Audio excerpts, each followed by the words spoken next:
would you please stand for the invocation? Heavenly Father, we come before you with humble hearts, seeking your presence in our city. You are God of peace, love, reconciliation, and we ask for your divine hand to bring unity among us. Lord, break down the walls of division, be they racial, political, economic, and cultural. Let love and understanding replace hatred and discord. Fill our leaders with wisdom, compassion, and integrity, that they may govern with justice and fairness for all. Bless our communities, schools, neighborhoods, workplaces with harmony. Help us to see one another as brothers and sisters, united under your love. Teach us to listen with open hearts, speak with kindness, and serve one another selflessly. May your peace reign in our streets, and may we work together for the good of all. Let our city be a beacon of hope, a place where all people feel valued, safe, and empowered. We surrender our city into your hands, trusting that through your grace, unity, peace will flourish. In your name we pray. Let everyone say amen. Amen. Now, as we prepare to say the Pledge of Allegiance, I call forth Mr. John Galloway. John Galloway is a retired U.S. Navy chief, a Vietnam veteran who spent 23 years of active duty. He is currently employed at the Florence County Veterans Affairs Office as Deputy Veteran Service Officer. Now we can say the Pledge of Allegiance. Please join me in the Pledge of Allegiance. I pledge allegiance to the flag of the United States of America and to the republic for which it stands, one nation, under God, indivisible, with liberty and justice for all.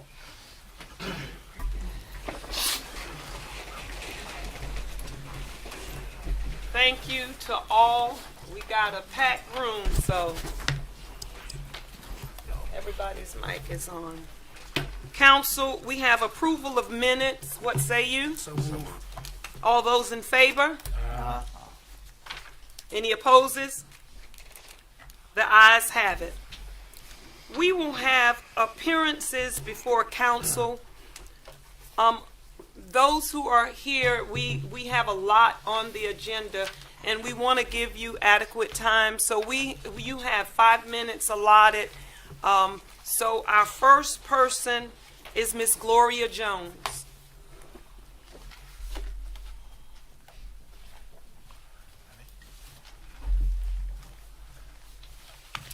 Great afternoon. I will address my concerns about the water issues at a later date if needed, due to being advised that the community concerns are currently being addressed by the city and the county. The city provides funding to community programs on page 96 of the fiscal year budget. Excuse me. You've got to make sure you stick to what you signed up for, and I think you signed up for infrastructure, and that you would discuss that. And it said, and some other stuff. So we can't just give you a open field. You've got to speak what you are speaking about. Okay, what did it say I was speaking about? Infrastructure. And what else? Water. And water concern. Something else. We really have to make sure we confine what we are talking about. And so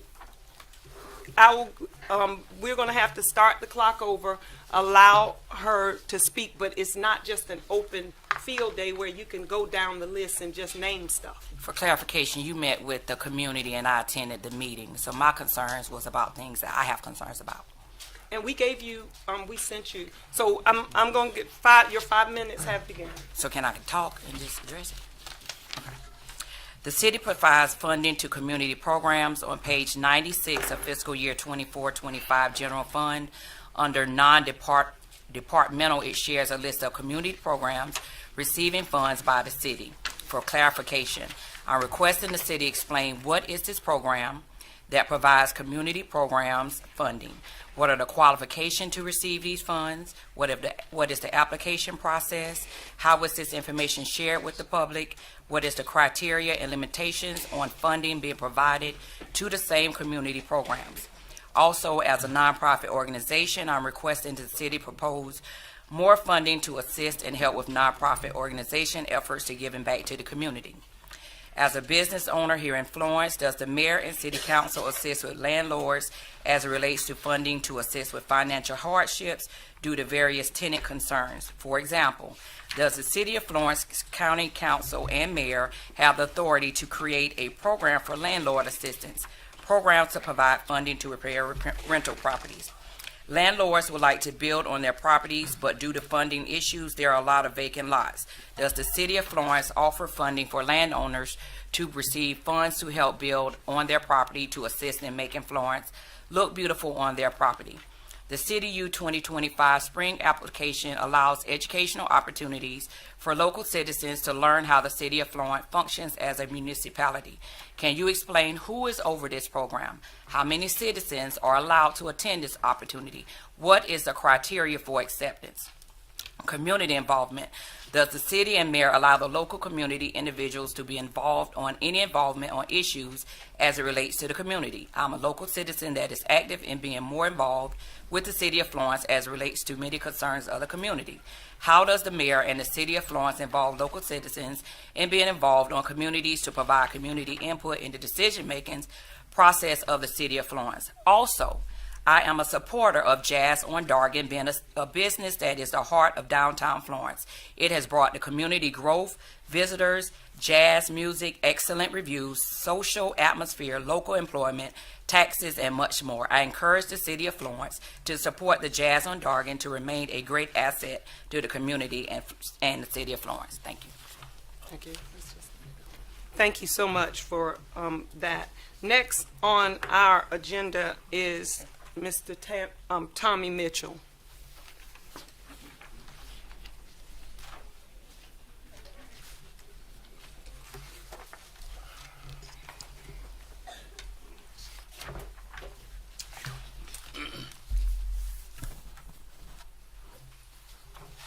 All right. I ain't much on public speaking, but I'm going to do my best here. First of all, I want to thank everybody, the mayor, Mayor Pro Tem, and the City Council for letting me speak on my agenda. My name is, for those who don't know, my name is Thomas Mitchell. I'm the owner of Jazz on Dargan right here in the city of Florence. It's located on Dargan Street. We've been in that location for maybe about 7 years. I had a business in Florence for over 20 years. Let me get down here to my notes. We've been in the El Gabe building for about 7 years. We was at the Long Grain Cafe for behind those guys for about 7 years. In every one of my mission statements or business plan, I put that we want to be a part of downtown Florence. We want to be help in revitalizing downtown Florence. You know, Jazz on Dargan been a part of downtown Florence when basically it was a ghost town. We had where nobody would even come downtown even in the daytime. We stuck through that through thick and thin. And then when the town seemed like it get builds up, it's time for you guys to move out. We don't think that's fair, but you know, life ain't fair, but we just want to address that issue. Our purpose here today is to let everybody know that Jazz on Dargan do want to stay downtown. We are well aware that, you know, a private citizen can do anything he wants with his building, but this is where the city plays a part in it. We have where certain residents are complaining that it's too much noise downtown, but we continue to let them build beside a entertainment venue. My good friends Joy and Craig Walker had a business downtown, and that was the same thing that happened to them. I guess now it's Jazz on Dargan's time. And you know, the owner of the building, I asked him what reason, and he didn't give me a good enough reason. He didn't give me a reason at all, really. But I, you know, doing here, and I know they're going to develop the property that's right beside me.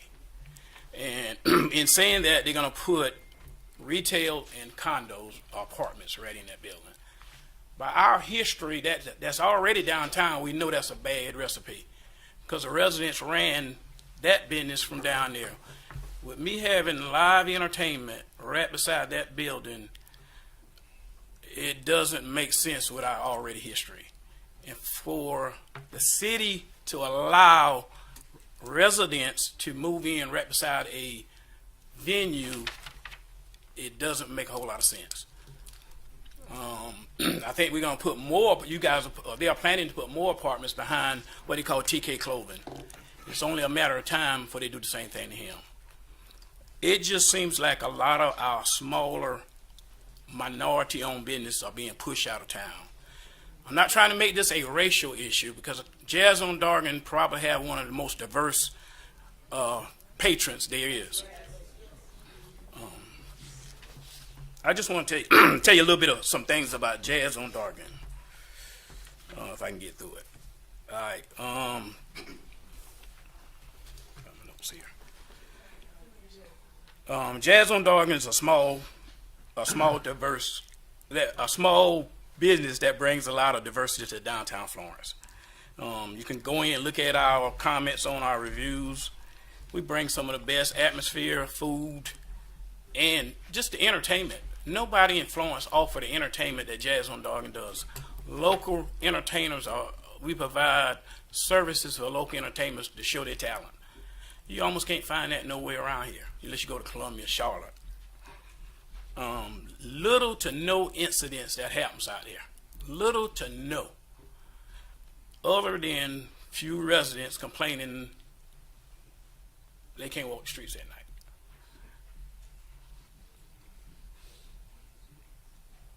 You know, we played an active role in helping develop downtown Florence. There's no doubt about it. We had City Grill when it was right there in the El Gabi building. It was nothing downtown. Jazz on Dargan has won probably a numerous awards from entertainment to food to whatever.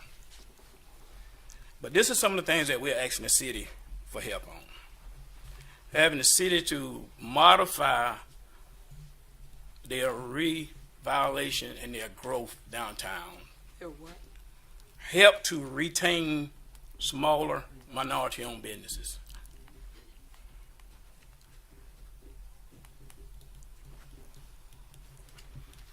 And a lot of plans that you guys are making, and it probably falls on myself too, but we never know about them until they happen. Y'all make all the plans, just like this business coming beside me, and I know it's a recipe for disaster. People are going to complain that the band is too loud at night. I don't understand why would we even consider doing that.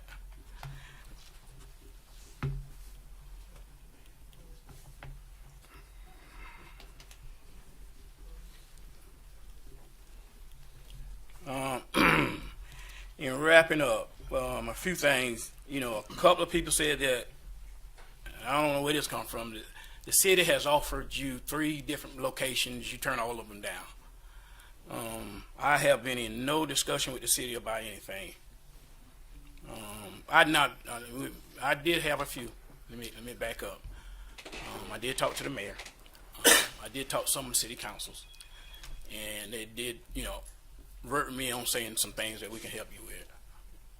Nothing in stone, nothing concrete, but it was there. Just a few more things and I'll sit down.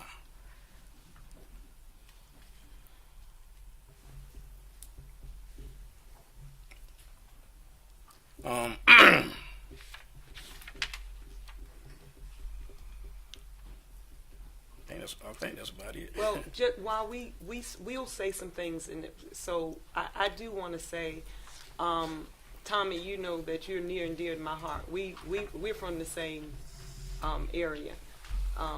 At everybody's funeral events, you show up.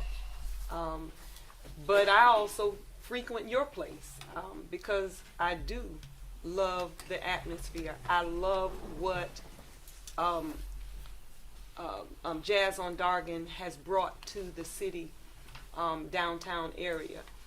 So I agree with you on that. You know, what you have brought, the very fact that you're able to pack this room because of your business speaks volume to you.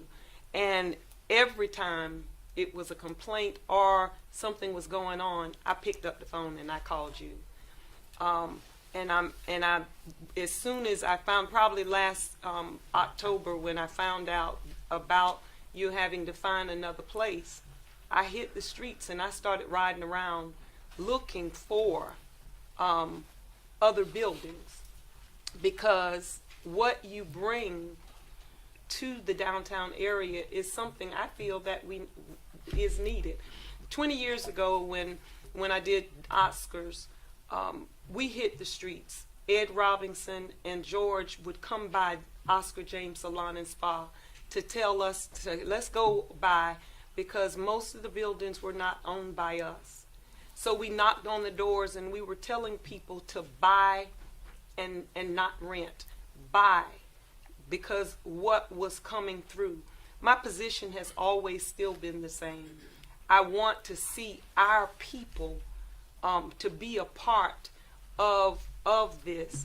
However, with me trying to turn over every stone, calling people, looking for businesses, I have no power as mayor to make someone do anything with their personal business. We do realize that. And so, no, I just want to. But y'all can make policies to stop some of that. We can make. Someone's. And so what I'm going to do is allow the city manager, for us to ask the city manager some questions, because I don't want to give you misinformation. So Scotty, could you please come up? Now, what is our business to resident ratio that y'all are trying to achieve downtown? I'm going to let him answer that. Okay. He asked the question, what is the ratio of minority? No, just business to resident ratio. The mixed use. What do we know of the mixed use? And I don't know those exact numbers. I'm looking at Clint to give me those exact numbers as far as how many residential units we have. There are a number of residential units, as Mr. Mitchell stated, that are on the books to come in.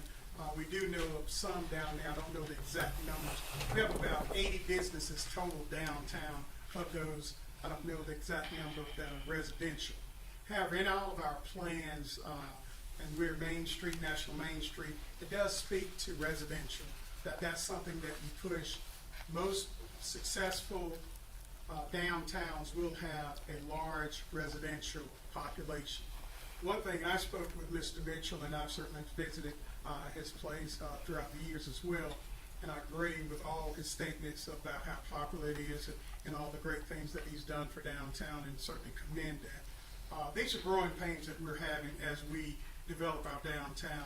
And I asked Mr. Mitchell when we spoke for about an hour on Friday, some of the things that what was the ask? What were you looking for? And he talked about some policies there, and he had some suggestions. For instance, one of them, thank you. One of his suggestions was to actually have the city change its policy on residential and make sure that there's some soundproofing or sound deadening materials made in those buildings. Told him that's something certainly we could look at. I couldn't make any promises on that, but that's a policy decision. And in light of that, Mayor, we do have downtown design standards on your agenda. I would ask that we defer that so we can work with Mr. Mitchell and others and look at those standards that he's talking about, and staff can present that back to this council there, because he's mentioned that he would have other issues that we need to look to as well. Okay. So if you got any questions, let me know. So, and again, I'm a frequent visitor of your establishment as well, and I love the diversity. More than anything that you serve our community with. So I'm just asking the city manager, you've asked for support from the city of Florence. Our city manager, is there any support that we can give as a city to Mr. Mitchell and his business? Well, let me talk about support that we've done in downtown and small business. We have one-on-one consultation with Downtown Development Office. We have services relative to design support, marketing, education, web design. We have access to our Downtown Small Business Quarterly newsletter. We have eligibilities for our facade grant, and that's $10,000. Sign grant, we have $500 sign grants. Design grant program, another $500, as well as a conditional or a redevelopment grant, and that's competitive, and that's $30,000. We have a conditional grant. It is on a cost-benefit analysis, and those projects must be over $1 million there. We provide $300 business license credit. That's applied to your first year in business. You're also eligible to participate in downtown events and programs.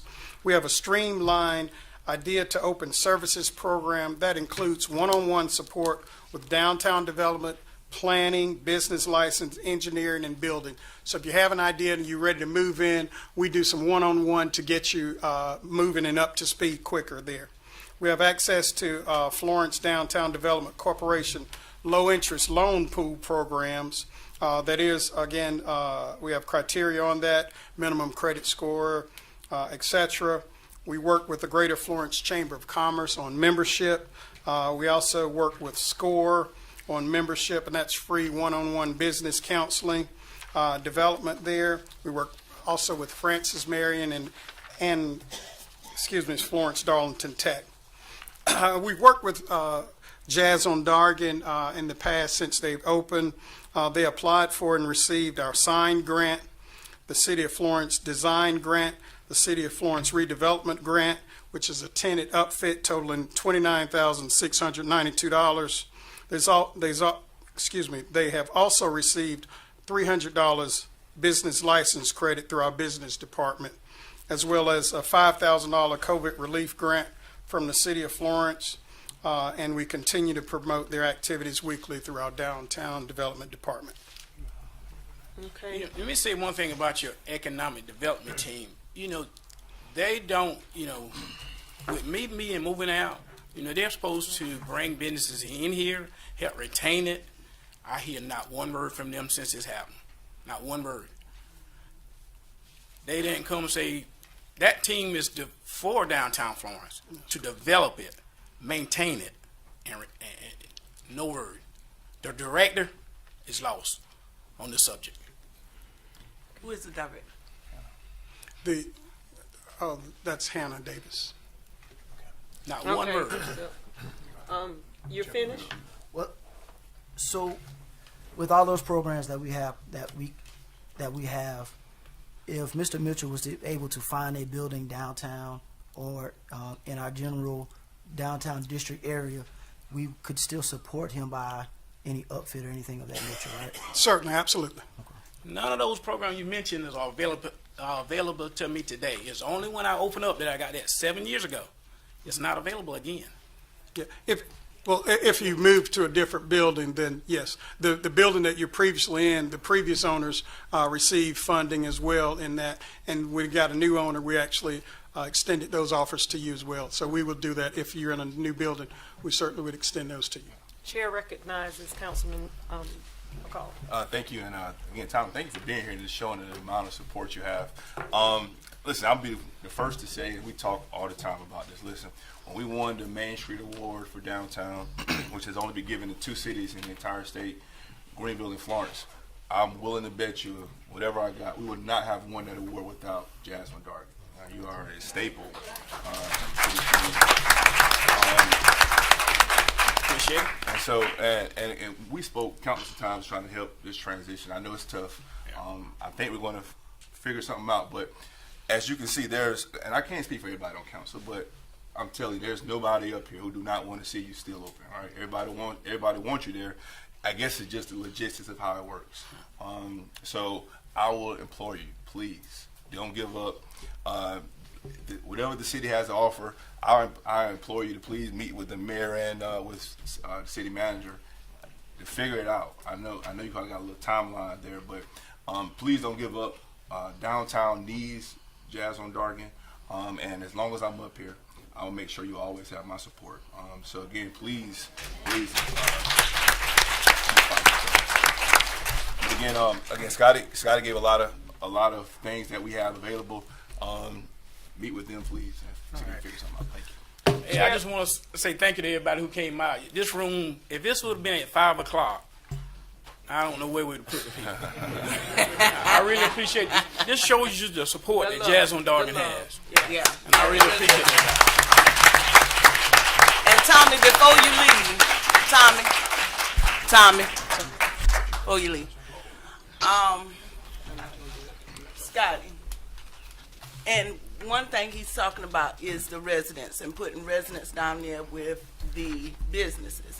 Now, one of the things in our design review is about having that as an entertainment district. How is that going to work out with residents? Because I know that there's not any resident who decides to move into the heart of the city thinking it's going to be quiet and they're getting a country life. So what is it that we can do to kind of balance that? Because we can't be an entertainment district and offering entertainment downtown, but still trying to adhere to the residents and quiet it down. Because I think we kind of at a catch-22 at that point, right? Yes, yes, we are. And we talked, and again, back to my conversations with Mr. Mitchell, we have a noise ordinance throughout the city there, and extends into downtown, and it's basically 10 o'clock. It is at 10 o'clock, noise shouldn't be in the downtown area. And we determine noise by decibels in the downtown area. It's like 70 decibels. And to give you a point of reference, 55 decibels is normal conversational. So it's saying anything 70 decibels, if you're talking loud and talking, that would go to 70 decibels there. So and 10 feet away, and you can hear that loud 10 feet away. So that's our standard there. Certainly any policies, council has the authority to change policies, but it is a policy of the city of Florence of 10 p.m. Is in essence the quiet time. And maybe that is something that we need to look at as well, because it's going to kind of cause more problems down the line if we want to be an entertainment district in the heart of downtown, but we saying, hey, shut up by 10 o'clock. It's just not going to work. So I definitely want us to look into more of that, because you know I come, you know what I mean? And there is nobody else that, like McCall said, all of us want you to be downtown, because you have helped downtown a lot. Again, when nobody else was coming downtown, we were there. When nobody else was there, we were there, and we want to continue to be there. And I think that we got to work together to have a more multifaceted group of individuals and businesses downtown. That's what we need to be, and I think that's what we're going for. We want diversity. We want, we understand the culture and everything that you bring to this downtown area, and we don't want to lose that, because there are no more jazz bars that we can go to in this Florence area. You have brought something special to this area, and we definitely want to harness it and foster that. So trust me, Tommy, we do want you to succeed, and we hope that you do. And we do thank everyone for coming out here to support you today. Keep doing what you're doing, Tommy, and thank you. I appreciate it. George says. Listen, it wouldn't be complete unless I also spoke up, because you talk about downtown redevelopment, and I can't just sit back, because my personal involvement this year marks my 30th anniversary of me being personally involved in downtown redevelopment, and I take great pride in Jazz on Dargan being a cornerstone. And unfortunately, I've also taken great pride on several other businesses that you know and I know that we loved that have come and gone. And it's, I'll tell you, my office is downtown, and it's a struggle to keep a business going. It's a struggle in so many different ways, Tommy, but I want you to know that we love you. We appreciate you. We appreciate what you have done. We appreciate what you're going to continue to do. And just want you to know thank you. And I think on behalf of all of us, I just want to say thank you. Appreciate it. Yes, sir. Okay, did you have anything else? Madam Mayor, just, I did get the information about residential units. They're 132 on the books or ready for downtown. That's on the You books, say not ready for downtown or already 100 there? that we've permitted and that we're working through. So that's more And that's residents than growing. buildings. That's is what you got now. That's It's actually currently gro- permitted. Yeah. No, Those are permitted, those are permitted. Permitted. They may not Be be. here yet. Right. correct. So that's gonna be Y'all more don't think that's residents is than businesses. getting beyond a So, point? so what we What is the didn't, point? what we didn't address is what is in our power after a business owner owns the property and it is already zoned. We then can't go in and tell this business owner, you can't put this business there, or you've got to put that business. So we're going to look at the design review to see if but as of right now, we cannot go and tell any property owner what they have to put in their property.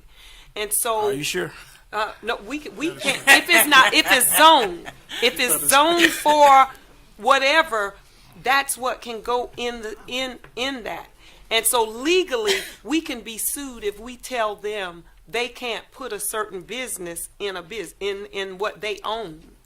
So we don't have power. So so we are going to look at the design review and review that and see areas that we may be able to do things a little differently. But as of right now, we have no power. If you own that building, we had no power if you wanted to change it to something else. We will have no power because it's your business. And so what we have to do is now look at future growth and how it affects. And that's what we will do. But I do think you can, even though that person's building, you can tell them, regulate what goes in that building. If I want to bring a liquor still, and if they're illegal, some of them are, you can tell them they cannot bring it downtown. You can legislate that. Well, that's a liquor still. I mean, So and do you you can want to do- address that? Well, I'm just using that as an and example. Tell 'em. Go ahead, Scott. That's only an example. There's certain things that you can do. If you want to bring, if 500 residents want to come downtown, and you say we don't want that many, you guys can do it. No. Y'all can't. Okay, no. go Okay. ahead. In our central business district, there are ordinances, and downtown in essence is like an overlay district, and there are certain businesses that we will allow downtown. We don't necessarily limit, as Mr. Mitchell is talking about, the number of same like businesses or residential units or that. We do not do that. Okay. Chair represents, And, opens the door. and one last thing, again, I'm with you. I would say this though, all right. When you brought this issue up, I did reach out to other council members in other cities. This is not an exclusive thing to Florence, right? Yeah. It's not a growing concern, but it's always a battle between residents and business. It's not just a Florence thing, all right? I've talked to council members in Greenville, talked to council members in Charleston, talked to council members in Columbia. Same situation, all right? And I've asked for some things that they looked at in tackling this problem. One thing I would say, I think you're going to stay downtown, okay? One thing I would recommend that we do is I think we have to have a conservative voice from the business community downtown, because we're going to hear it from the residents. We're going to hear it from the residents, right? But there's no every day. but there's no concerted voice from the businesses down there. So maybe starting an organization that can voice those concerns of what you're saying today, so we can take a look at them. I know plenty of times since I've been on council, it has been plenty of times where the residents have brought us ordinances and everything to bring up. Now, because we felt that some of them may have been targeted to particular businesses, we never voted on it. We never brought them up. But they have brought, we were given some things. So I would love to, at some point, to see you all kind of get together and have a collective voice so we can hear both sides, right? Because again, it's not just a Florence thing. It's a growing downtown thing across the state. So I know it's across the country, but again, I did implore and ask questions about that. So Yeah, last thing I'll say on that is most of those businesses, per se Jazz on Dargan, was down there before any resident was even there. They come build beside you, then they want you to move out. you know, it's a fairness issue too. Yeah. And I understand everything, but where do we draw the line on this stuff? And and a lot of people saying, well, the solution to that is to buy your business. It is. Well, and I'm gonna just use myself as a minority-owned business. 90% of small minority-owned business cannot afford any building that's downtown. They got the lease. So when people say buy your building, that'll solve the problem, it's probably not totally correct. Yeah. Tom, just quick follow-up, and this is not only for you, but it's also for everybody. When you look at, and there's a white paper, if anybody's interested in going and looking at it, on a formula for redevelopment of downtown. Listen, you go to Greenville, you go to other cities, and they have been hugely successful in their redevelopment of their downtown. And one of the key elements is bringing residential downtown. You got to have people living downtown, live, work, and play. Okay, those are the three things. And you cannot have a successful downtown without all three. I agree. And so the fact that you have developers wanting to bring, like you have the apartment building right over the Emerson and all those apartments right there, well, those are customers for business. Okay, they're also customers for the restaurants.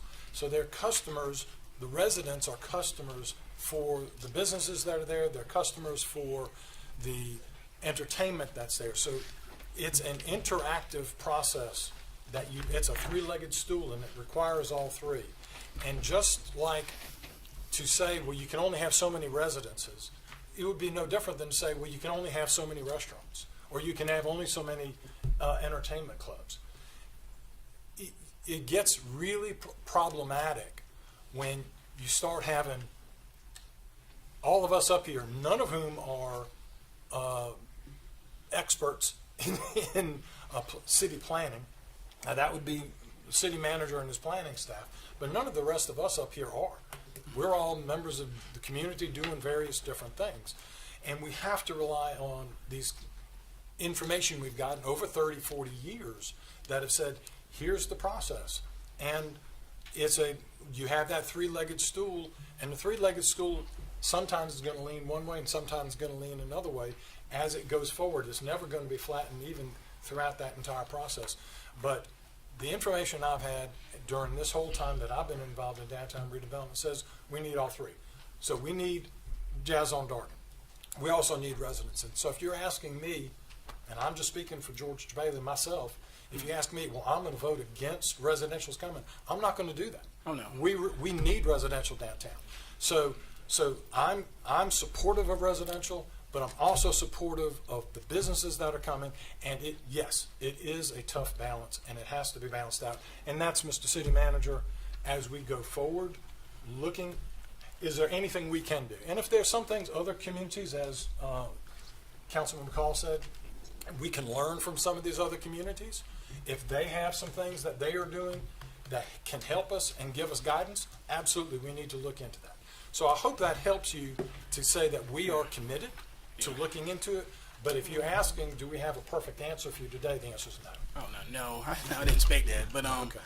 and I do understand, but the residents, when that three-legged stool is one of them is more dominant than the other two, then you got a problem.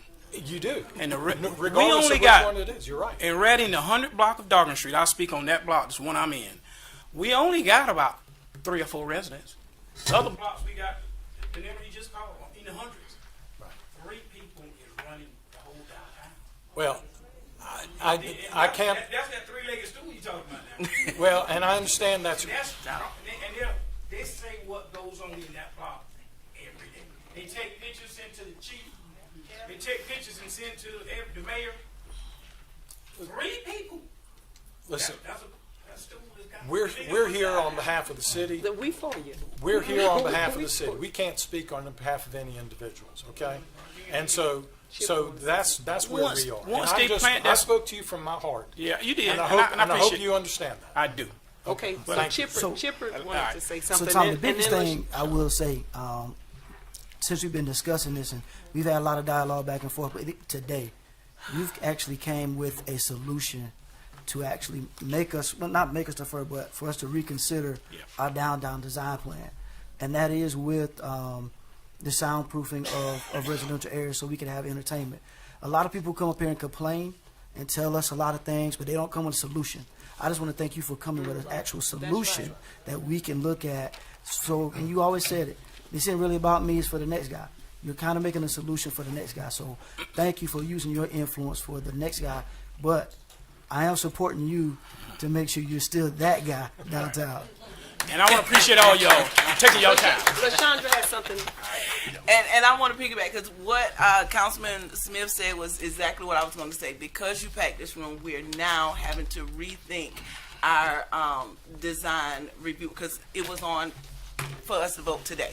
And there were some things that I saw as well, but because you packed this room, you obviously gave us the option to defer, and I appreciate that. And when it comes to me, I'm in support of more businesses because that gives more revenue to our city, and we have to support small businesses in the city of Florence. So when it definitely comes to me, I'm definitely about our businesses because that brings in the money.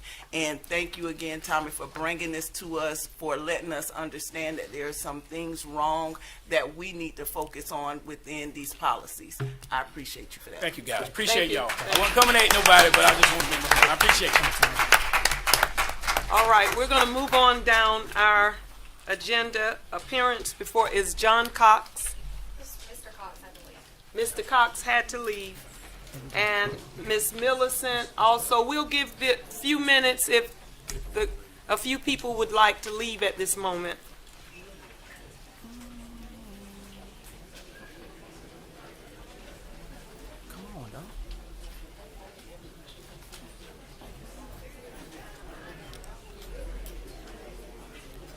Thank y'all, everybody. As you walking out.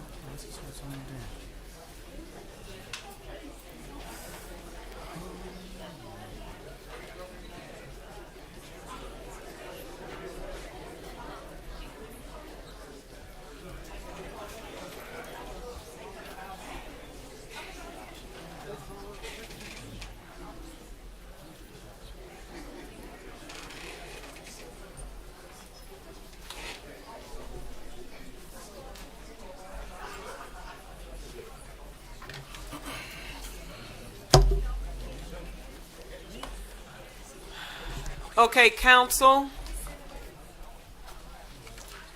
If you don't mind, we have resolution from the Montessori, for the Montessori School, resolution number 2025-04. If you don't mind, I'd like to move that up at this time. So moved. Seconded. All right. So, resolution number 2025-04, a resolution to proclaim February 23rd through March 1st, 2025 as Montessori Education Week in the city of Florence. So moved. Is the Seconded. all right? All those in favor did it, and all those opposed, there are none. So you can come forward.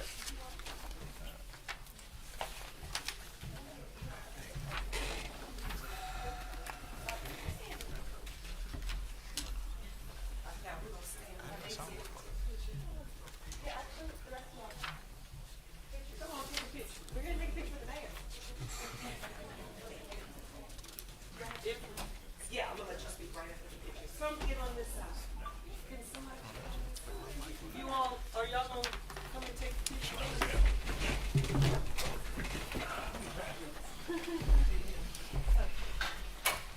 Wait a minute. Put on all your shirt. Come in this way. All right, there you go.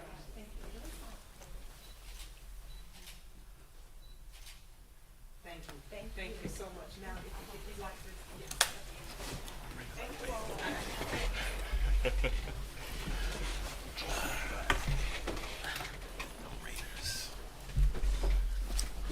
Alrighty.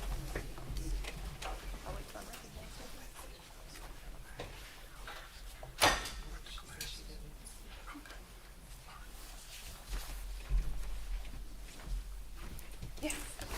thank you very much for recognizing us, and thank you, Council and Mayor, for approving this resolution for us for the Montessori Education Week. We are the Montessori School of Florence. We are one of several different sort of Montessori organizations and programs in the PD, even in Florence itself. We believe that Montessori is a wonderful method of education, and everyone should know more about it. Montessori Education Week is just sort of a time for us to kind of put the word out and tell everyone what we're all so excited about. Montessori is just a different method of educating, but what we really love to focus on and what we try and instill in our children is independence, responsibility, and collaboration. Our children grow up to be problem solvers. We want them to learn how to work with each other, to solve problems. That's a leadership skill. We feel like we are giving them skills to be leaders in our community in the future. And, you know, many children are leaders, but we think that we're really hitting it hard. We're really hoping that we're giving them all the skills that they need. These are some of our fourth graders who came with us today. Our school goes all the way through sixth grade. You could do Montessori all the way through high school if you wanted to. We just go through sixth grade. And several of our students wrote some letters. I have just a few here that I was going to pass up so that y'all can read them if you'd like to. I had a whole speech prepared, but then I read one of our kids' letters, and I wanted to read some of that to you because it kind of spoke to me. I thought it would speak to you too. It says, "Life at Montessori. To me, Montessori is about helping your fellow classmates. You can move around the classroom. You can choose to work on the floor. Everyone works on their own level. We learn from our mistakes by making corrections. 3 grade levels are together in one classroom. Students have better access to teachers. Montessori has helped me to be a kinder person." And I think that says it all. We're just trying to create kind, good people. So thank you very much. I appreciate y'all taking the time. Thank you so much. I can answer any questions. I'm always willing to talk. Thank you. Thank you. Council, next we have ordinance in position. Bill number 2024-22. It's the second reading. An ordinance to amend Article 1, Chapter 3 of the City of Florence Code of Ordinance to add provisions related to prohibiting ownership or keeping livestock of wild animals and other matters related thereto. Staff has requested to defer this. Question, there was a D, Millicent Newman. She said that she's not going to speak. Oh, okay. Yes. Yeah, she said she wasn't going to speak. I missed that. Sorry. Yes. Next on the agenda is Bill number 2025-01, second reading. It is an ordinance to annex and zone IL, the property located at 1228 North Casual Drive, identifying as Florence County Tax Map number 00122-01-040. So what do you say? Second. All those in favor signify by saying aye. Aye. Opposes? Let the bill let the records reflect that bill number 2025-01 has passed. Next on the agenda, bill number 2025-02. It is a second reading. It is an ordinance to rezone from CG to LI, a portion IL. I'm sorry, a portion of Florence County Tax Map number 00147-01-023. What say you? So move. It's been properly moved in second. All of those in favor? Opposes? Let the record reflect that bill number 2025-02 has passed. Next on the agenda, bill number 2025-03. It is the second reading. An ordinance to amend Chapter 4 of the Code of Ordinance of the City of Florence, entitled Buildings, Construction, and Related Activities, to establish Article 15, vacant and abandoned residential, commercial, and industrial building registration. This matter has been requested to be deferred. Next on the agenda, Bill number 2025-04, second reading. It's an ordinance finding certain dwelling existed that are unfit for human habitation due to dilapidation, defects in increasing the hazards of fires, accidents, and other calamities, lack of ventilation, light, and sanitary facilities, or other conditions rendering such dwelling unsafe, unsanitary, or dangerous, and other matters. It's a lot, right? Okay. Well, thank you. All those in favor? Any opposed? Thank you so much. Now we move down, council, to introduction to ordinance, and it is bill number 2025-05. It is the first reading, and it is an ordinance to annex the zoning of NC 15, the property located at 924, 928, 932 Barclay Drive, identifying the county tax map number 07212-01-043-7. I'm sorry, 07212-01-037 and 07212-01-042. Okay. Second. Could you repeat that? No. No. Thank you, Mayor, members of council. This annexation and zoning request is located in the Vintage Place subdivision. As you can see here, it's the 3 highlighted lots that are in the rear of Vintage Place. They do receive continuity to be able to be eligible for annexation through the rear of the property, which is a separate parcel of land that's part of the proposed Magnolia Farms subdivision, but there's no connectivity between the Vintage Place subdivision and the Magnolia Farms. Here's a close-up of the parcels. There are 3 parcels, and the zoning map shows RG3 to the rear of it. The request is for NC 15, which is in agreement with the lots in the surrounding area. However, these lots do not meet the width requirement of NC 15, but if zoned, they are lots of record, so that would make the most sense. Here are a few pictures of the vacant parcel, and in staff's review, I did want to point out a few concerns that staff had during the review of this.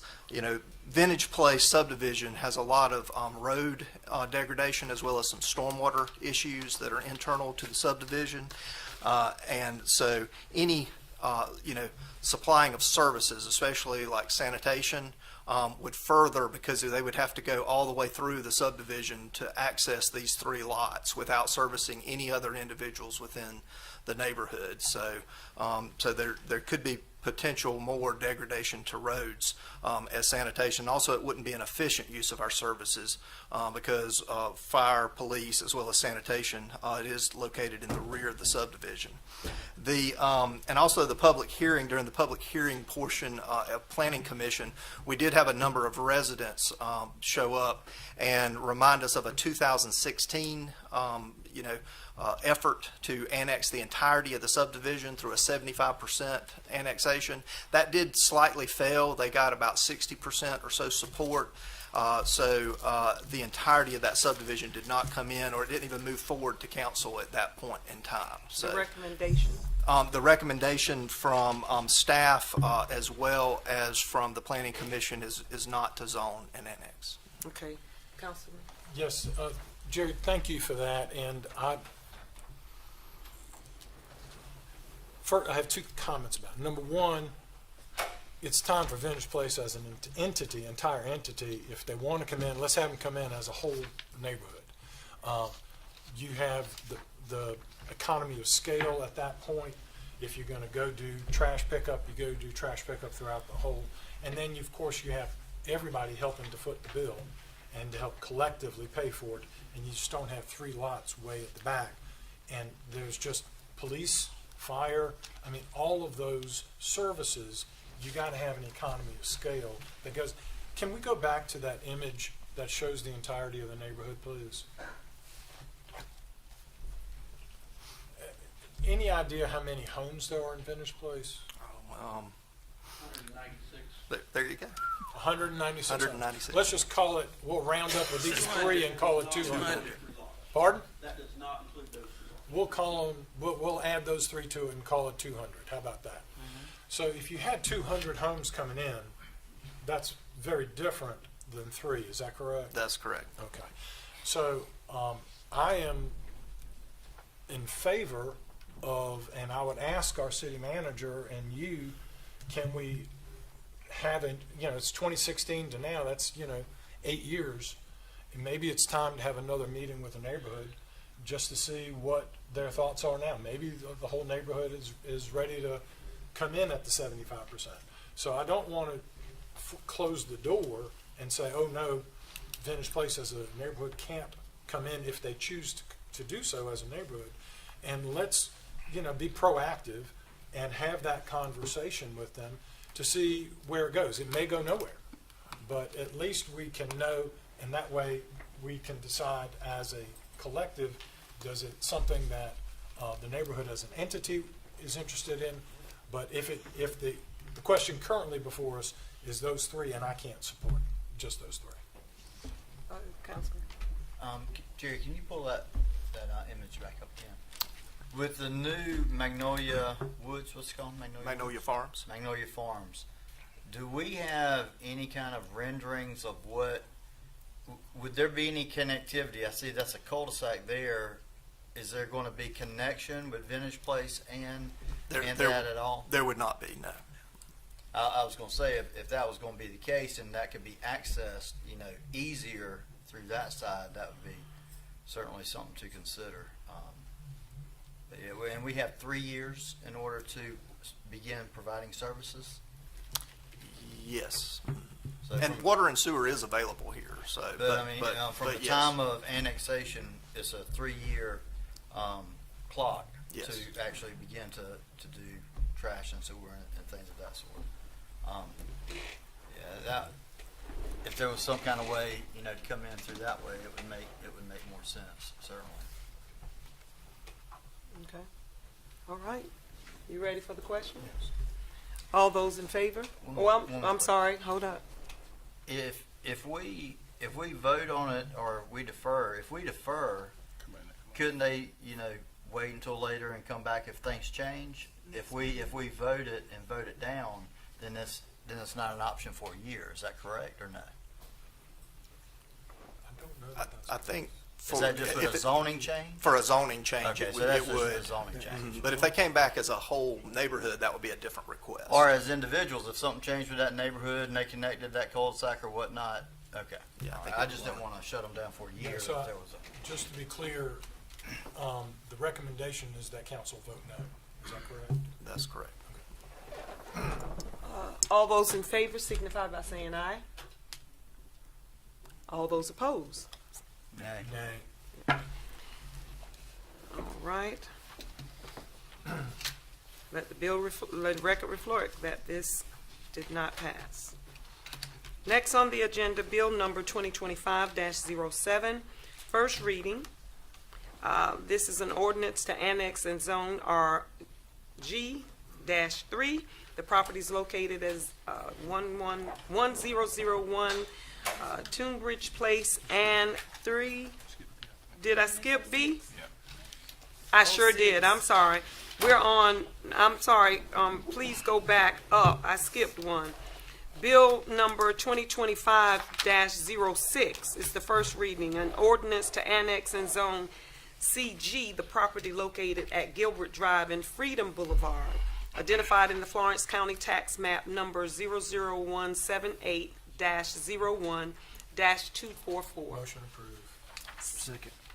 All those in favor?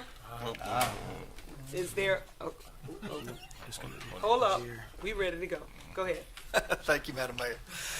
This property is located adjacent to Freedom Estates off of Freedom Boulevard. It was brought in as a combination of residential and commercial general zoning. The neighborhood has been developed out. It hasn't been quite all built out. All the lots haven't been built out yet, but the neighborhood has been constructed.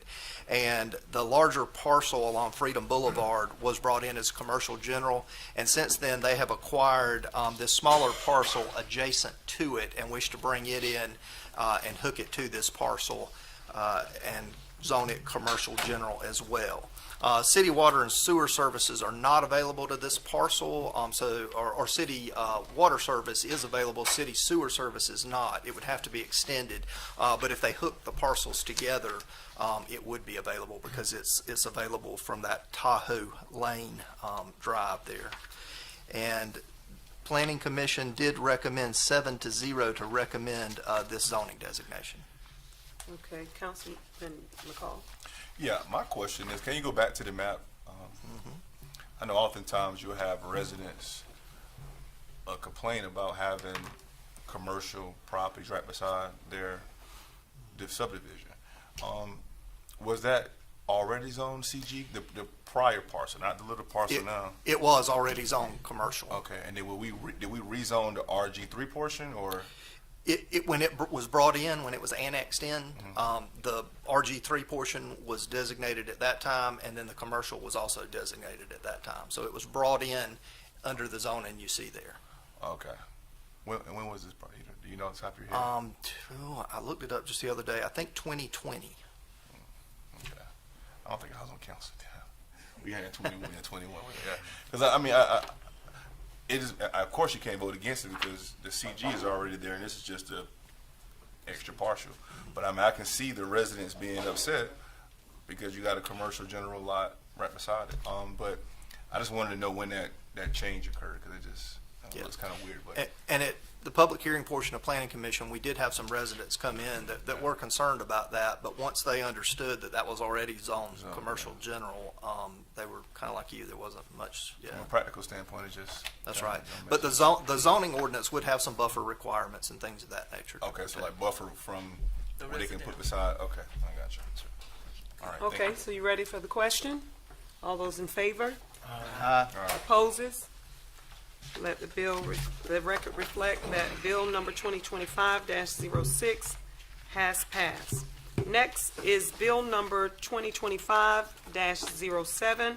It is an ordinance to annex and zone RG-3, the property located at 1001 Tunbridge Place and 3740 West Lake Drive, identified as Florence County Tax Map Number 00751-01-279 and 00751-01-282. What say you? So moved. Second. Okay. Yeah. Thank you, Jerry, Madam Mayor. I'm saying Bill. These two parcels are located in the Lake Oakdale area.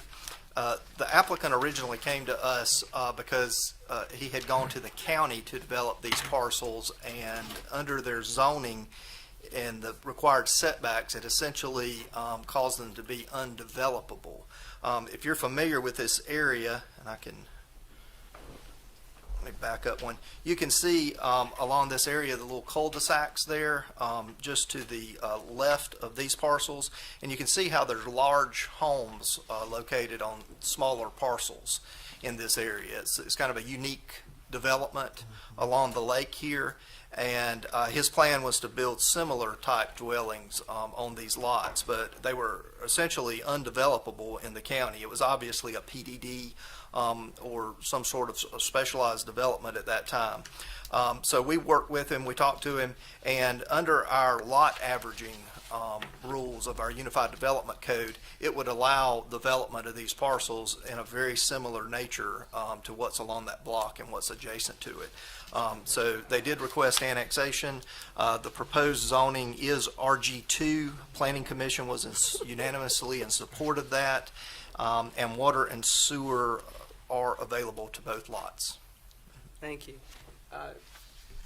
Councilman Yes. Bailey. Thank you. So, Jerry, the items marked in red, the land marked in red, is that the size of the lots that are being? That is, yes. What about the land towards the lake in front of it? Those are two separate lots. Oh, so So there's four lots there, okay. and only two of them are requesting annexation At this time, at this time. is it anticipated that the other two will be coming in after? The same individual does own one of those lots. However, it is pretty much engulfed in the floodplain. And not only that, it's the floodway portion of the flood zone. And that would create them undevelopable in the city. So, Okay, so for all practical purposes, that's the only portion that is able to be developed. that's correct. And essentially, instead of being in the county building one house, they're now can be in the city and build two. That's correct. Are these homes? Yes, they'll be single Single-family family. homes? Yes, that's right. Single family detached. All right, and that's across the street. What is the designation across the street? The same. It's RG2. Okay, so what we have here in red is going to be the same as what's across the street. That's correct. Okay, thank you. Councilman McCall? Yeah, I have just a question, I guess, from more of a, I guess, on the initial end of it. 'Cause obviously this is in a flood zone area. Is the owners going to be coming back saying the city is not properly, you know what I'm saying, with the water? We get it all the time where they'll come in, well, they'll say that the water is, or stormwater. Stormwater is an issue. And then they'll blame us, but then they asking to come in the city knowing that it's in a flood zone area. Yeah. Y'all have that conversation with them on the front end, basically saying, all right, you are in a flood zone area. You're coming here for the benefit to get 3 houses instead of one. We did. They're aware they're in a flood zone. These two lots are outside of the flood zone, but the other two lots are in it. So. Well, that's the developer though. But the issue is going to be when they sell the property. That's correct. To the homeowners, and they're going to then blame the city for the developer coming to build in the flood zone area. Like, is there any process we have with that? Well, they would have to build. I mean, they would have to follow any stormwater regulation, and they would have to follow any floodplain development regulation in this area. So they would have to build. These two lots are not in the floodplain, but if they were, they would have to elevate it, to a height of 1 foot above that base flood elevation. I just don't want us to be in a position where the houses get there, then when a storm comes, with the frequentness of the storms now, they outside with the videos, send it to Tanya Brown. I agree. Nor do I. But I understand. Councilman Smith? Jerry, so now we're talking about two properties, but I'm looking on the petition for annexation, and it says that he wants to build 3 single-family residents. Is that just a mistake on his part? I think that's just a mistake on his part. We would you're only saying allow it's going 2. to be similar to the homes that are adjacent or right beside it, right? That's correct. We would only allow 2 under that zoning designation. Does staff have? Ms. Neesmith. Neesmith. Yeah, Councilman. So now we said that they're not near the floodplain. How far are they from the floodplain? The lots adjacent to them, just below here, both of those are in the floodplain. Where that now? The 2 right here. Just So below. both of those in there. That's correct. So you're saying those 2 lots just happen to go outside of the floodplain? That's right. They're further up the bank. Okay. Because I'm like McCall, I don't want them to be, because it's not the developer that has to deal with that. It's going to be the homeowner, the future homeowner, Right. that has to deal with it. So you're saying it's just the one, so it'll be their backyards That's right. that'll be flooded, and that they're going to be talking trash about it. Well, potentially, but it isn't a designated floodplain, and people that own property inside the floodplain are aware of it. So. But will that homeowner be aware of it? Have to be. They gotta get all They've got to get homeowners insurance. If their property's in it, they'll be aware of it because they have to get flood insurance on it. However, the property adjacent to it may not be aware if their property doesn't have any floodplain in it. And my concern is we know the developers would do anything, but when it comes to the homeowners, they're going to act like they don't know. gonna be blindsided by this, and when it happens and their backyard is sliding down, going down, or whatever, that's gonna be the biggest problem for them, and it's gonna fall back on us. I'm sorry. Scotty hadn't said anything yet, so city manager is floor. Madam Mayor, now I just wanted Mr. Dudley to talk about the difference between floodplain, floodway. He's made those statements. I want to make sure that council understands that the difference is there. Also, ask you to turn your attention to item E. We'll be discussing FEMA regulations. So he could, if you could talk a little bit about those differences, floodplain, floodway. Also, I'd like you to address Councilman McCall's issue about storm drain and areas that when they're building that we ensure that they don't put any more water on it, pre-development versus post-development drainage. So in relation to floodplains, within the flood hazard area, there are different designations. There's the floodway, which is the most restrictive. You can think of that as the run of the stream, or essentially the lake itself and any kind of, periodic, flux of that with normal rainfall. And, that's the area that would be, if we had a heavy thunderstorm, or even a hurricane come through, that's the area that's gonna 100% likely flood in that area. We, the city, have rules and regulations that make that an undevelopable zone of the floodplain. So you cannot develop in that area. The next area is the fringe area, or the 100-year floodplain. That's the area, and you can think of it, it's got a likelihood of flooding once every 100 years. Now, we all know that the frequency of storms is getting worse and worse, so that occurs fairly often in certain areas. And but it also might occur here, but the 100-year floodplain along Jeffries Creek might not flood at all. It might not get up at all. So it's very dependent on a lot of circumstances. That area is developable as long as they meet the requirements of floodplain development, which would mean they would have to potentially elevate the home, put in vents under the house to equalize the pressure from the water, and other different building code requirements. Then there's the 500-year floodplain, which just by the same token has, every 500 years it has the potential to flood, the likelihood of flooding. There's no regulation in that area. There's no FEMA regulation nor any local regulation in that area. Regard to stormwater, we, the city, when someone develops, we require that that one, they don't send water on their neighbor.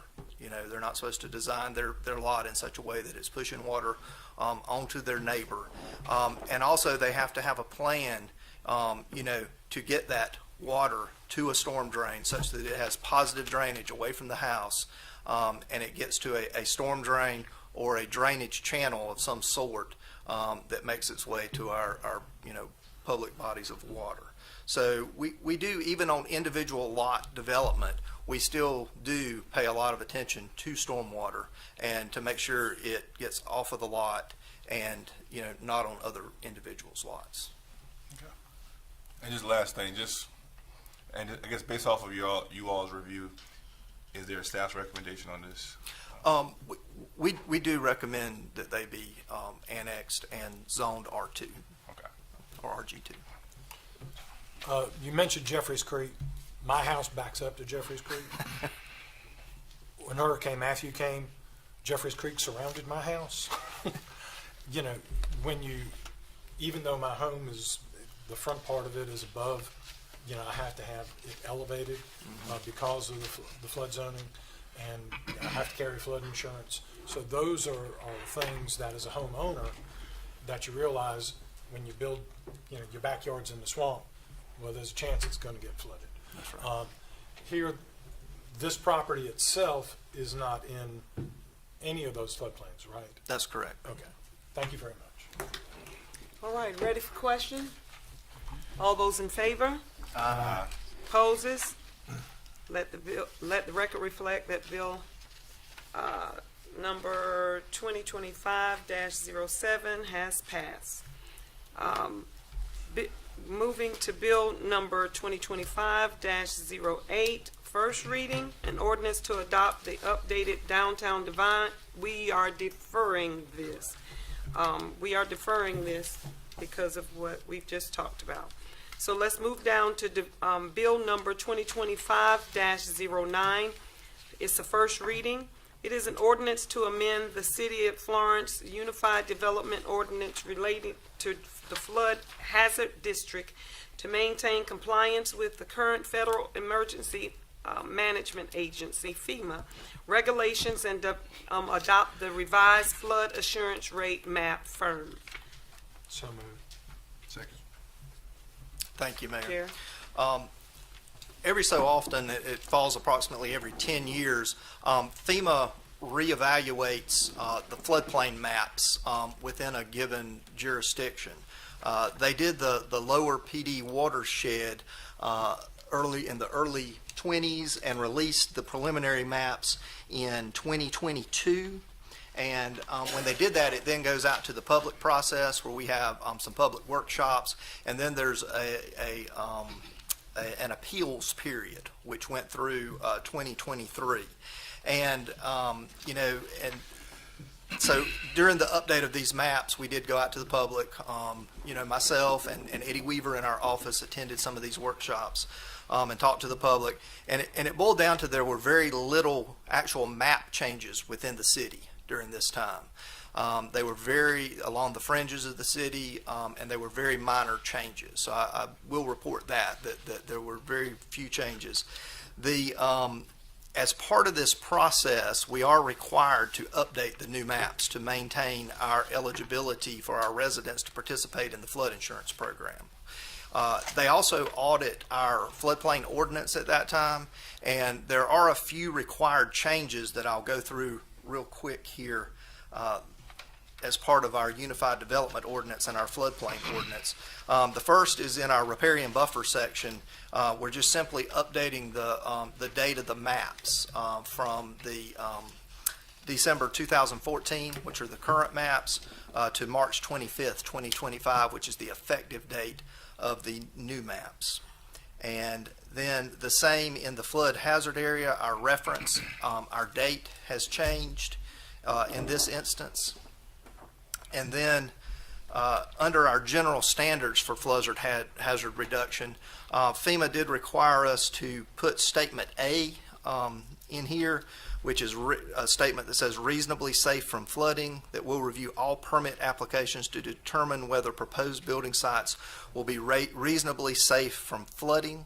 And there were quite a few footnotes in that section, so it moved all of those down as well as part of the edits. And then in our definitions section, we are adding under the N section of our definitions, the new manufactured home park or subdivision, a manufactured home park or subdivision for which the construction of facilities for servicing the lots on which the manufactured homes are to be affixed, including at a minimum the installation of utilities, the construction of streets, and either final site grading or the pouring of concrete slabs is completed on or after December 1st, 1981. And you might be confused as to why it's 1981. That's the date in which Florence first adopted their floodplain maps. And it's basically saying, we refer to that as pre-firm or flood insurance rate maps if it was before 81, and post-firm if it was after it. And this definition is just saying that a new manufactured home, park, or subdivision, if it was constructed after this 1981 date, it would have to meet the guidelines put in place at that time. So, and this is required by FEMA as part of an update, so I do recommend the approval of this. Quick question: What if they ban FEMA? Do what now? What if FEMA is no longer in place? Would that I didn't recognize him anyway, so it don't matter. No, I'm just kidding. Okay, go ahead. need Go to answer ahead. that. Go ahead. We'll cross that bridge when we come to it. We'll cross it when we get there. That's right. But I got a question. Okay. That needs to- Where are the minor changes to the new maps? Where are they located? Along off of Alligator Road, just between, I guess when you get up towards I-95, just outside of city limits, there was some changes along one of the creek or swamps in that area. That's where we spotted the changes. And then there were some other changes along Black Creek, but outside of city limits. So that was the only one within city limits? Yeah, there were none inside of city limits. Okay. Okay. That's all. Everybody's good? Ready for the question? Okay. All those in favor signify by saying aye. Opposes? Let the record reflect that this bill has passed. Next on the agenda, Bill number 2025-10, first reading. And this item will be moved into executive session. So next we will have introductions to resolutions. Resolution number 2025-05. It is a resolution to adopt the Municipal Association of South Carolina 2025 Advocacy Initiative.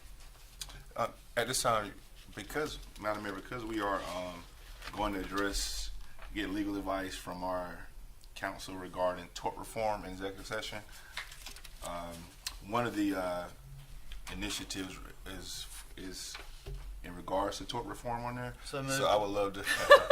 I would love for us to discuss this in the executive session once we get that advice from our council. Second. Okay, second and move. All those in favor? Opposes? All right, this item has been deferred. Next, we have resolution. Move to executive session. Move to exec. Oh, you're moving to executive session. Okay. I'm sorry. Okay.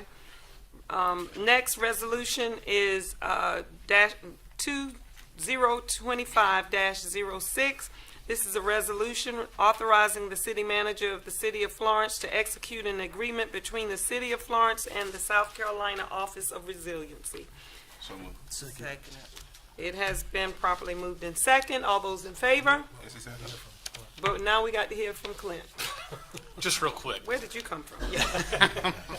Thank you, Mayor. This is an amendment to our contract with the South Carolina Office of Resilience.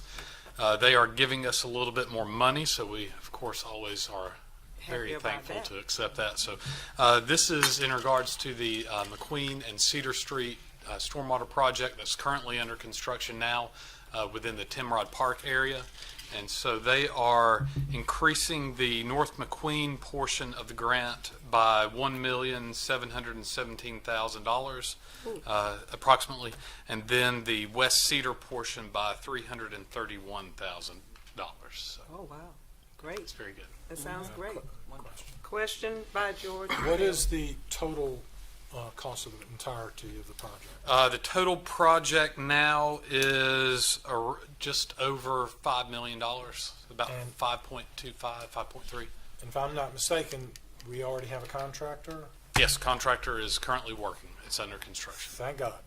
Because as soon as you don't have one, the price doubles. That's right. Okay, so we have a contractor, so the amount we're contracted at, that $5 million, is already fixed, correct? That's correct.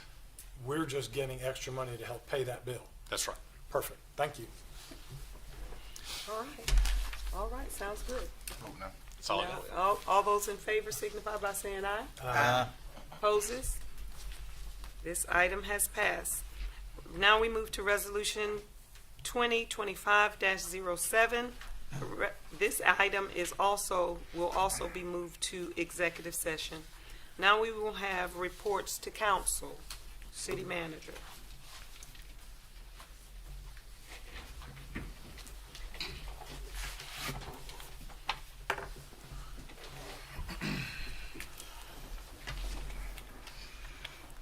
Thank you, Madam Mayor. We have for nominations of boards and commissions, the Civic Center Commission. That falls to Councilwoman Jackson. I'm going to defer that one.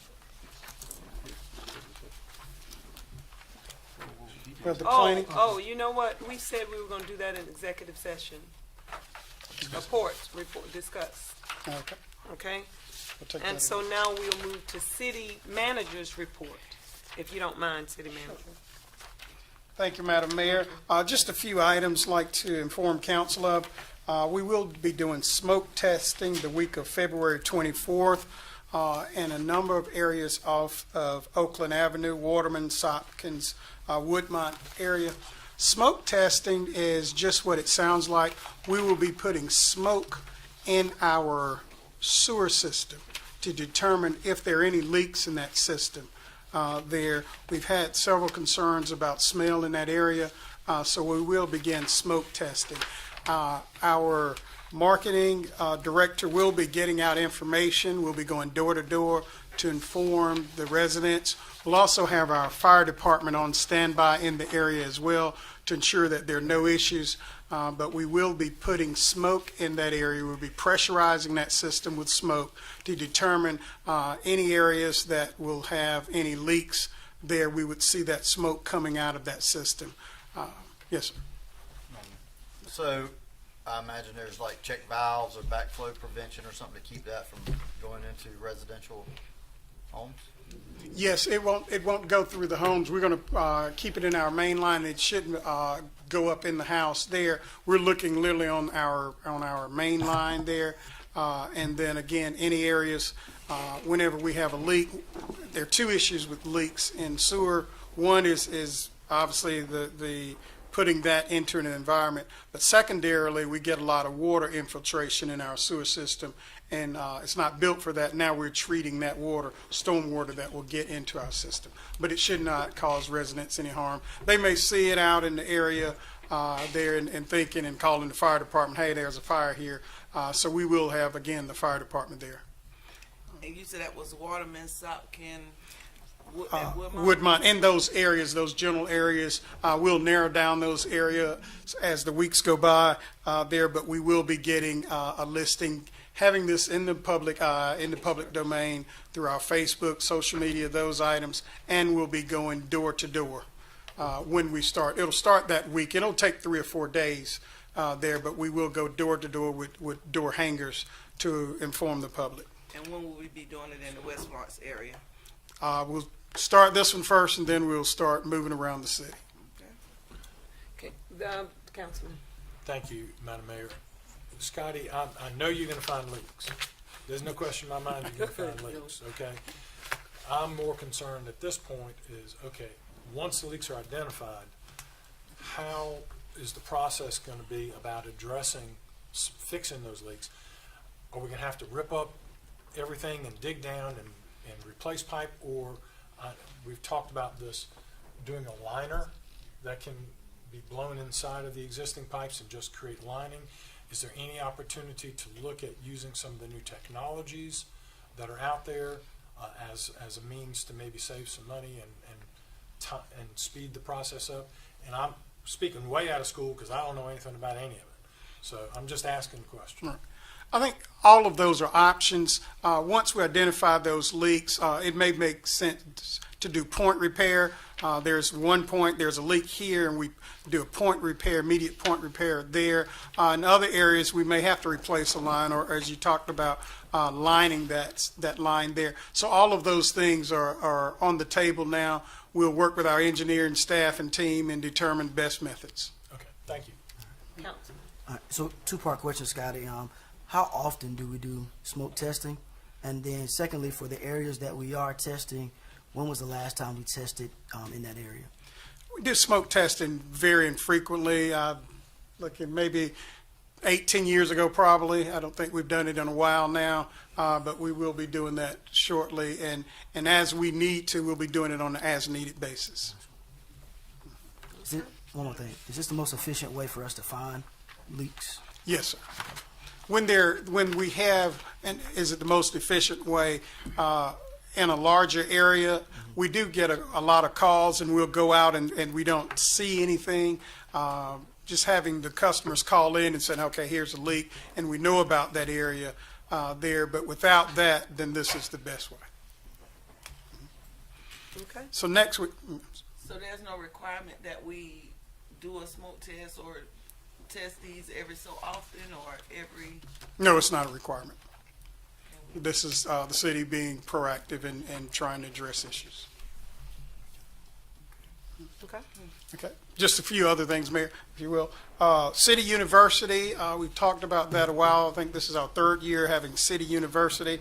It's a 7-week course for the public to learn all about the city and we meet on a, again, 7-week basis with all of staff to talk about behind the scenes look at the city. We will look at the budget and our HR practices and all the water and sewer is obviously big for us, financing, police, fire, all of those major departments there.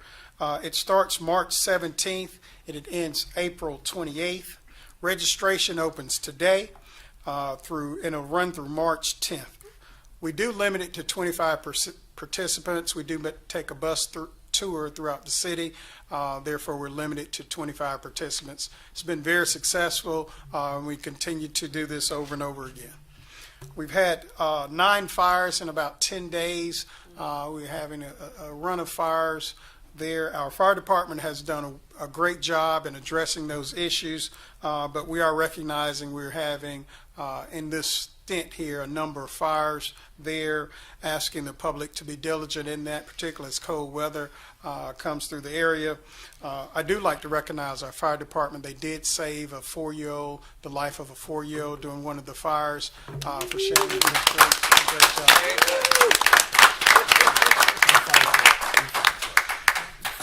New fire truck. Please don't encourage me. And finally, Madam Mayor, Bradford Pear Program, working with Mr. Swindler and the Public Works Department. That program, it's a Bradford Pear Bounty Program, will start March 1st. We will have additional information on that as well. I know Mayor Pro Tem has been chomping at the bit on that. So we do have 100 trees to give away there. We've also working with Duke Energy and having some other giveaways throughout the year. Just so, Madam Mayor, Yes. may I speak? Oh, thank you. Just so the public knows, we are not promoting Bradford Pears. No. We are talking about replacing Bradford Pears.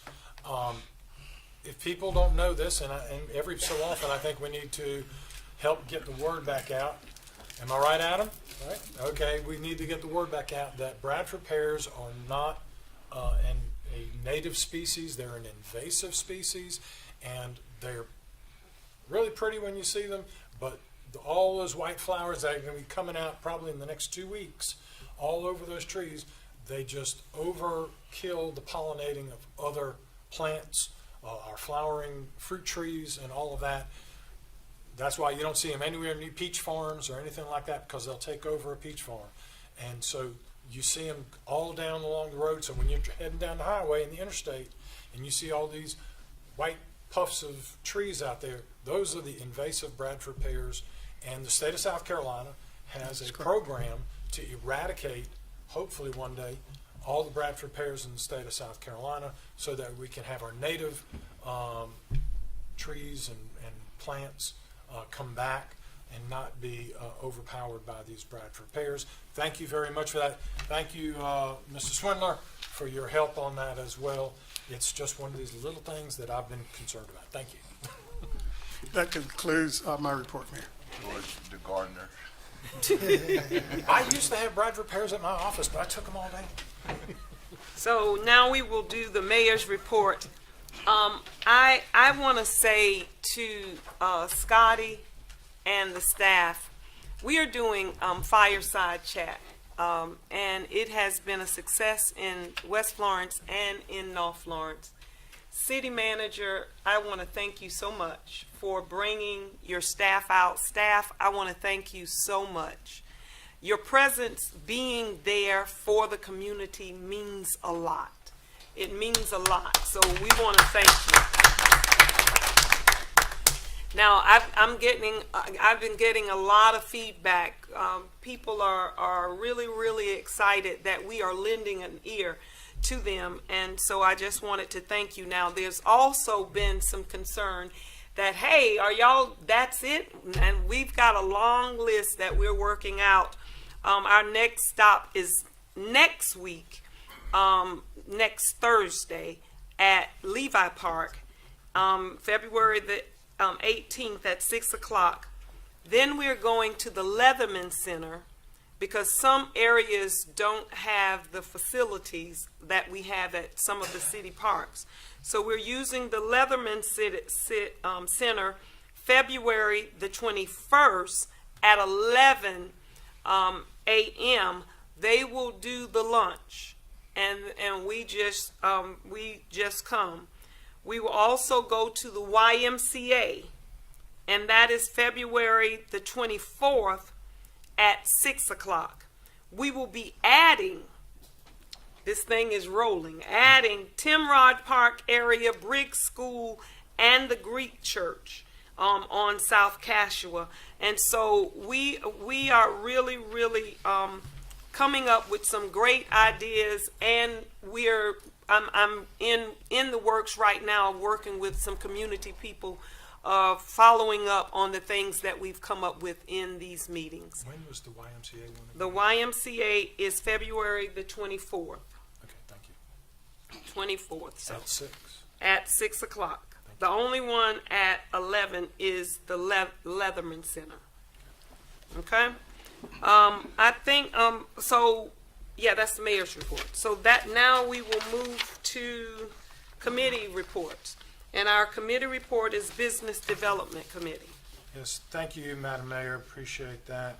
The Business Development Committee met January the 16th, and we had everyone in attendance. We had participation from staff as well, and we had received a wonderful presentation by John Strickland, PDRTA, and he had his project study team representative Jeremy Griffin and Mary Kate Marukian and Kimberly Horn there, and they presented us with their study that they're doing of the transportation in their plan that they have for transportation, what they're doing. It's a very significant ongoing plan. I think at some point, Mr. City Manager, I think we'll be hearing from Mr. Strickland to give us more of the details here for the full council. Is that correct? But so their study is ongoing. Let me just preface it before Don comes and say, while South Carolina has a lot of rural area, PD area, and that's 6 counties that PDRTA services, is a very rural area. In fact, if you look at the number of road miles that are serviced, PDRTA is the 3rd highest number of road miles in the United States of all the rural transit authorities in the whole United States that they have to cover. And so there's always, and I'm sure that Councilman Braddock will be able to give us better information on this with his access to Washington, but there's a lot of transportation dollars that are authorized in Washington, but they're dependent upon local match. And so if you don't have the local match, you can't get the federal dollars. So, and it's an 80-20 match. So all we need is 20% local to get 80% federal dollars, and we are leaving over these multiple counties lots of federal dollars in Washington because we don't have the local match. The needs for work related, and that's one of the things he stressed, was getting, you have direct now with Harbor Freight, for instance, over in Dillon. There's transportation that goes back and forth to the plant there. You have them coming here to Florence, delivering to the plant. So, workforce development is huge. Hood, I see you here working with Florence Darlington Tech. That's a huge issue. Workforce development and transportation is a barrier. Access to transportation is a barrier to workforce development. So PDRTA provides a critical piece to this workforce development element. And to his credit, Don Strickland, again with PDRTA, has done a fantastic job. We received all that information. He'll be giving us all of that in greater detail. But that's the summary of it. Is there anything further, Madam Mayor, that you were there? Councilman Braddock? No. Okay. That's the report from the Business Development Committee. Thank you. Thank you. The Community Development Committee, I chaired the Community Development with Councilman Smith and Councilman McCall. Our meeting, we talked about the fireside chat. We also talked about the 5-point plans for crime, moving forward with the camp, also moving forward, well, you can if you'd like to. We were super excited that the chief has gotten busy when we said we wanted to move forward with technology, and we have this drone that we are looking at getting, which will sit on City Hall, and we enter the address of the crime in 30 to 90 seconds. Anywhere in Florence, this drone will be there. And so we're super excited about that. That adds a really good piece. There's also another technology side with the cameras. Our camera system can connect with businesses as well as residential, giving real-time presence with the police, so that we're able to pull up any person that will allow us. We don't take your cameras. We just, if you allow us to use it, we then can actually in real time use your camera to help to monitor and locate different areas of crime. So we're super excited about that. Then we are planning next week. Our committee will be going to Augusta to look to partner with the Housing Board. The Housing Board and the City of Florence Community Development Committee, we will be traveling to Augusta. Augusta has a high success rate of turning areas of where there is abandoned homes, crime. They actually turn these areas into oases. And so we are going to see what they have done, talk to their developers, and see if that plan will fit a plan for our area. Did I leave anything out, guys? I think that was it for the Community Development Committee. Next, we have the Finance and Audit. Thank you, Madam Mayor. The Finance Audit and Budget Committee, we met on Wednesday, January 29th. Councilman Braddock, and Councilman Smith. We met on January 29th. In that meeting, we discussed primarily the minimum job requirements for a lot of our wage classification and the minimum job requirements for a lot of the positions located here in the city of Florence. Primarily, as I stated in the meeting, if I learn anything from the November election is, people are indicating that they need help, and I'm just looking to see what can we do as a collective to help out the little guy that's just trying to make ends meet. I'm saying that right. Make ends meet. And so I saw a couple other cities introduce different type of initiatives as this, but I think ours might be a little different. I know that the hiring process within the discretion of the city manager, but again, we did discuss it. It's possibly looking at ways we can expand our employment with city staff. Secondly, we reviewed the monthly financial package from December of 2024 by Mr. Glenn. Everything is good. The city is in any trouble financially. And then lastly, we discussed the fact that we're running a little behind, but I think we are. Is it February? It should be done. The final audit report should be done, Scotty. It's not listed on their minutes. We're waiting for any day now. Any day now? Okay. But we're waiting on the final audit to come back for the city of Florence. We did have to change CPA firms. It kind of threw us off a little bit, but we are still tracking to be finished any day now. And that will conclude our report. All right, thank you. Thank you. Yes. So I just want to circle back to your comment about the 5-point plan on crime. Casey very wonderfully prepared these little handout here that has laid out the 5-point plan on crime. And Madam Mayor, may I quickly read that? Sure. Thank you.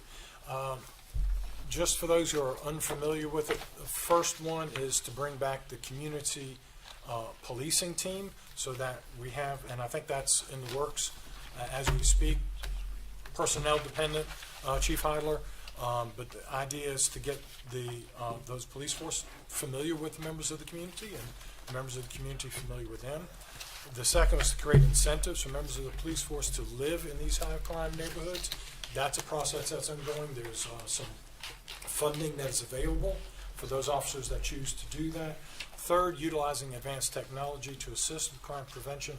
We heard about the drones and the flock cameras that we're getting funding for. I think there's requests that's being made for additional flock cameras, which are also working.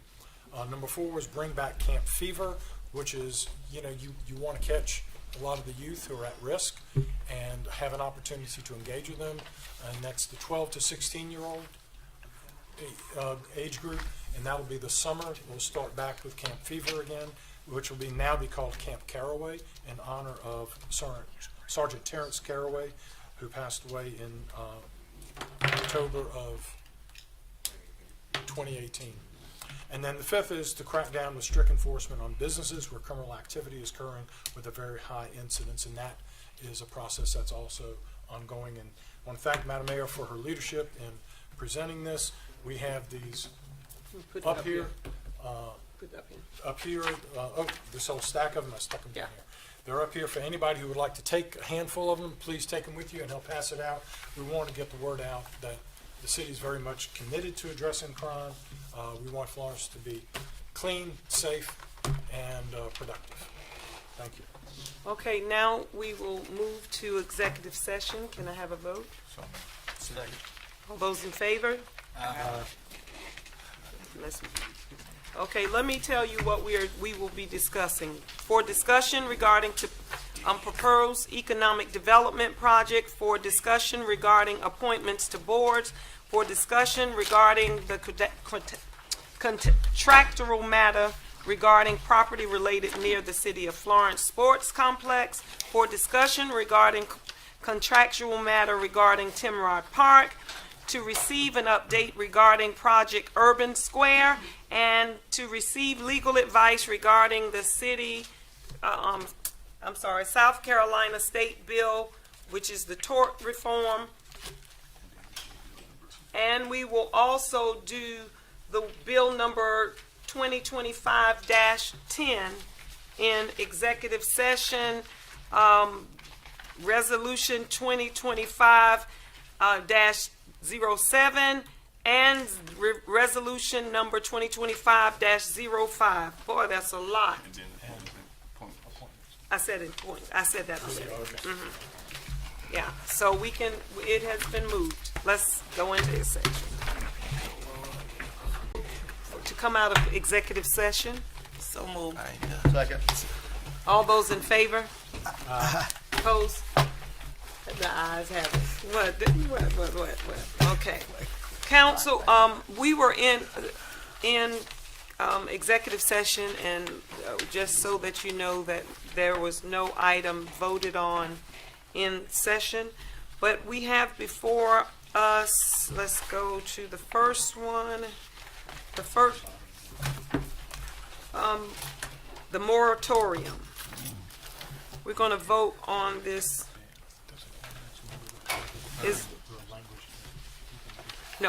I'm calling Ben up. Yes. Thank you, Madam Mayor. It was discussed in executive session. Advice was given by us as your legal counsel regarding a temporary moratorium on final development approval of plats for properties that include graves, or graveyards, or cemeteries. We recommended that that be done in light of the fact that the staff of the city is working to develop regulations that will protect burials in developments as the city expands and we have more development on tracts that have cemeteries. We will have language included, and for second reading as discussed, that there are some pending developments that have agreed to effectively comply with the regulations that are being considered, and so the city manager will be given the authority to exempt those developments from the moratorium. But it's anticipated the moratorium would last until May, when the city could take action to amend its development regulations. Council, hearing what you've heard, a motion? Second it. Pardon me? We need Is a the motion- to amend it. No, we won't amend it until second reading. You're giving first reading to it. Yeah. So that's, so we are just we're not voting. amending it. No, today. you're not amending it at this Okay. point. No, So sir. move. All those in favor signify by saying aye. Aye. Opposes? The ayes have it. Just for clarification, Mayor, I think you need to note that that's Bill 2025-10. Yes. I'm sorry. Thank you for that. Okay, next we have resolution number 2025-07. Resolution approving downtown development grant. So moved. Second it. All those in favor? Aye. Aye.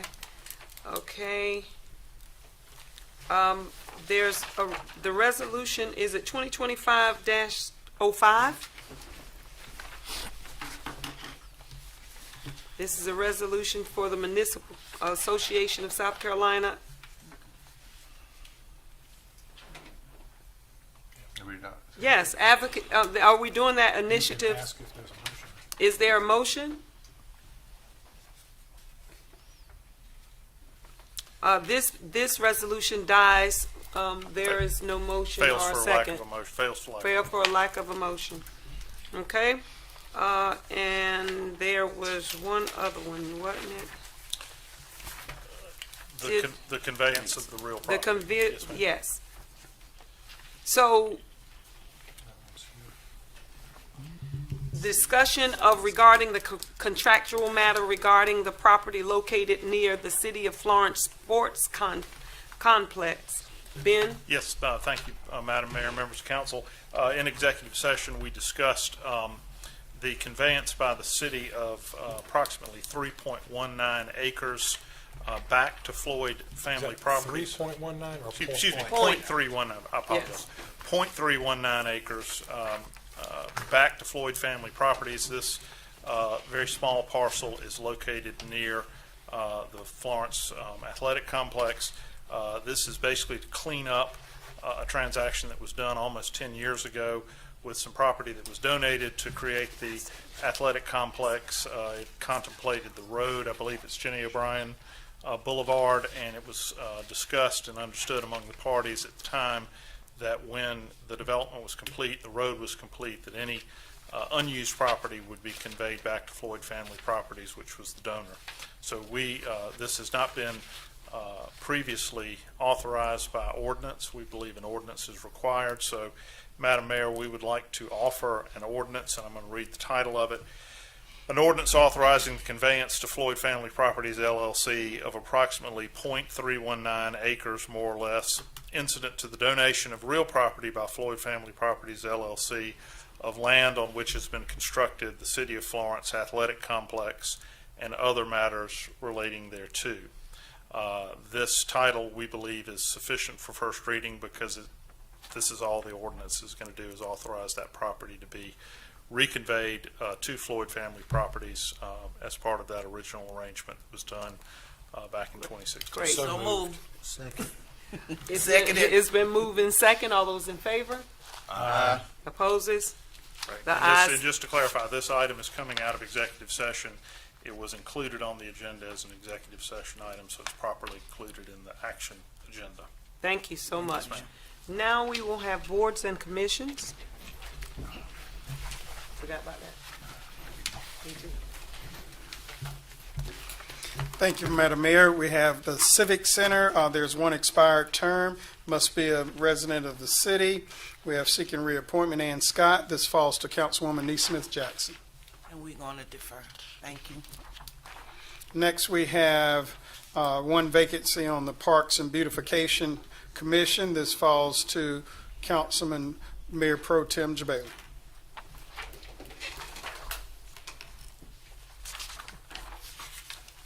I'll defer. Next, we have Design Review Board. There's one expired term and one vacancy on the Design Review Board. As is the case, all of these appointments are for the mayor. Excuse me, I'll take that back. This is actually to Councilman McCall. Yeah. And the applicant, the guy that, Yes, can I appoint it and then we can check on that qualification status or just wait? let's defer. Defer, okay, I defer. Next, we have Construction and Maintenance Board of Adjustment and Appeals. All of these appointments fall to the mayor. There are 4 vacancies for these nominations. We have Demetrius Gooden. He's qualified as a layperson, and Christopher Weatherford, qualified to serve as an electrical contractor.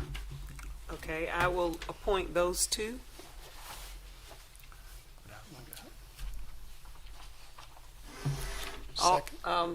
Can I have a second? Second. All those in favor signify by saying aye. Aye. Okay, congratulations. Finally, we have the Veterans Park. This falls to Madam Mayor. Seeking appointment, Bruce Malik is a veteran and James McLaughlin is a veteran. Defer. That completes staff's report. So moved. Second. Time to go. Let's go.